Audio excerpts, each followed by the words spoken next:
అదే RTV app వార్తల్ని క్షణాల్లో చదివే అవకాశం ఉంటుంది. ఒక న్యూస్ పేపర్, ఒక టెలివిజన్ ఛానల్ మీ చేతుల్లో ఎప్పుడూ ఉంటాయి.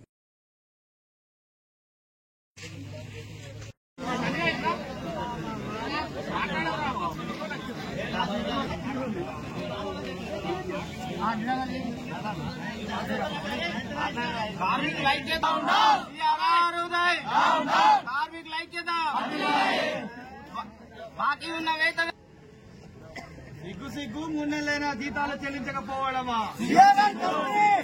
సిగ్గు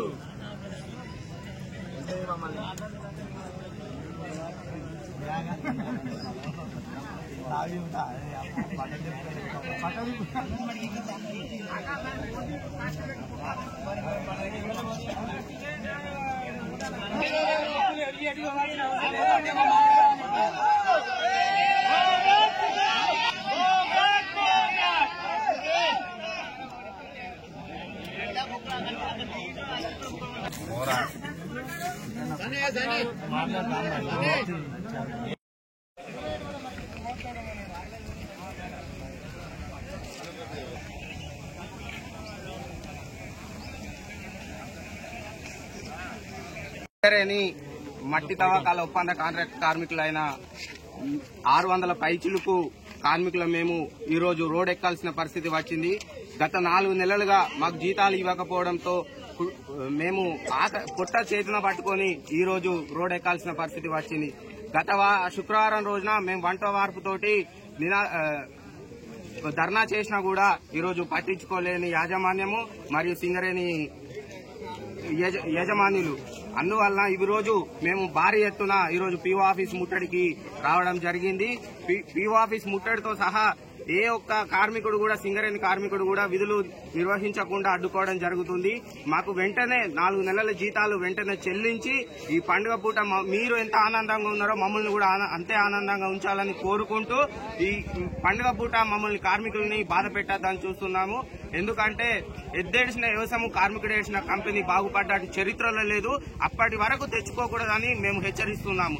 కార్మికుల ఐక్యత. శ్రీరాంపూర్ ఓసీపీలో పీఓ ఆఫీస్ వద్ద ఈరోజు మట్టి తవ్వకాల కోసం కాంట్రాక్టు దక్కించుకున్నటువంటి సిఆర్ఆర్ ఉదయ్ కంపెనీలో పనిచేసినటువంటి సుమారు 600 మంది కార్మికులం అందరం కూడా ఈరోజు సింగరేణి అధికారులు ఇచ్చినటువంటి మాట తప్పిన కారణంగా మొత్తం 4 వైపులా కూడా రహదారులు నిర్బంధం చేసి ఓసీలో మొత్తం ప్రొడక్షన్తో కూడా ఆపేసి మా నిరసన తెలియజేస్తా ఉన్నాం. అంటే ప్రధానంగా మాకు ఎవరైతే కాంట్రాక్టు కార్మికులం ఉన్నామో మా అందరికి కూడా దాదాపుగా 3 నెలల జీతాలు రావాల్సి ఉంది. కానీ సదరు యాజమాన్యం వారం రోజులు కంపెనీ సెలవు ప్రకటిస్తున్నామని చెప్పేసి దొంగ మాటలు చెప్పి, మాయ మాటలు చెప్పి మమ్మల్ని అందరినీ మోసం చేసి మభ్యపెట్టి ఈ రోజు కంపెనీకి సంబంధించినటువంటి ప్రతినిధులందరూ కూడా, మేనేజర్లందరూ కూడా ఎక్కనున్నటువంటి పరిస్థితి. మరి మా పరిస్థితి ఏంటని చెప్పేసి కూడా మేము సింగరేణి అధికారులను అడుగుతా ఉన్నాం. ఎందుకంటే ఇక్కడ దసరా వచ్చింది, మరి బట్టలు కొనుక్కోవాలా, సామాను కొనుక్కోవాలా, అత్తమామలు ఇంటికి వస్తారు, చుట్టాలు ఇంటికి వస్తారు, మరి మేము ఏడిపోవాలా, మాకు అప్పు ఇచ్చేటువంటి దిక్కు కూడా లేనటువంటి పరిస్థితి ఉంది. ఎందుకంటే ఇప్పటికే 3 నెలల కాలం నుంచి మేము కూడా సరిదిద్దుకు వస్తున్నాము. అయినప్పటికీ కూడా ఎవరు కూడా మా యొక్క సమస్యను పరిష్కరించట్లేదు. ఇదే విషయమై పోయిన శుక్రవారం రోజు కూడా మేము అందరం కూడా కాంట్రాక్ట్ కార్మికులు అందరం కూడా ధర్నా చేస్తే ఉన్నటువంటి ప్రొడక్షన్ మొత్తం ఆపేస్తే ఉన్నటువంటి జీఎం గారు, పీఓ గారు మాకు హామీ ఇచ్చారు. ఏమని, నిన్న 22వ తేదీ రోజు సోమవారం నాడు జీతాలు 100% వేపిస్తామని చెప్పి అన్నారు. మరి ఎక్కడ పోయినాయి జీతాలు? మీరిచ్చిన మాట ఏమైంది? మరి మీరు ఇచ్చిన మాట తప్పారు కదా, మీ జేబులోకి వెళ్ళి జీతాలు ఇస్తారా? మరి చెప్పండి. ఇక్కడ పొద్దుగాల 7 గంటలకు వచ్చినాం ఇక్కడికి అందరం కూడా. ఇప్పటి వరకు కూడా మాకు కనీసం తిండి లేదు, దిమానా లేదు. మరి మేము మాకేమన్నా అయితే పరిస్థితి ఎవరి బాధ్యత వహిస్తారు? ఖచ్చితంగా చెప్తా ఉన్నాం. ఇక్కడ ఈ రోజు గనక జీతాలు పడకుంటే ఇక్కడ నుంచి ఏ ఒక్క కార్మికుడు కూడా కదిలే ప్రసక్తే లేదు. మొన్న మీరు ఇచ్చినటువంటి కల్లిపల్లి హామీలు అయిపోయినాయి. ఈ రోజు జీఎం గారు వచ్చినా, పీఓ గారు వచ్చినా, ఇంకెవరు వచ్చినా కూడా ఖచ్చితంగా మాకు జీతాలు పడితేనే ఇక్కడి నుంచి కదులుతాం, లేదంటే ఇక్కడనే ఉంటాం. అవసరమైతే నిరాహార దీక్షలు కూడా చేయడానికి సిద్ధంగా ఉన్నామని చెప్పేసి కూడా స్పష్టంగా హెచ్చరిస్తా ఉన్నాం.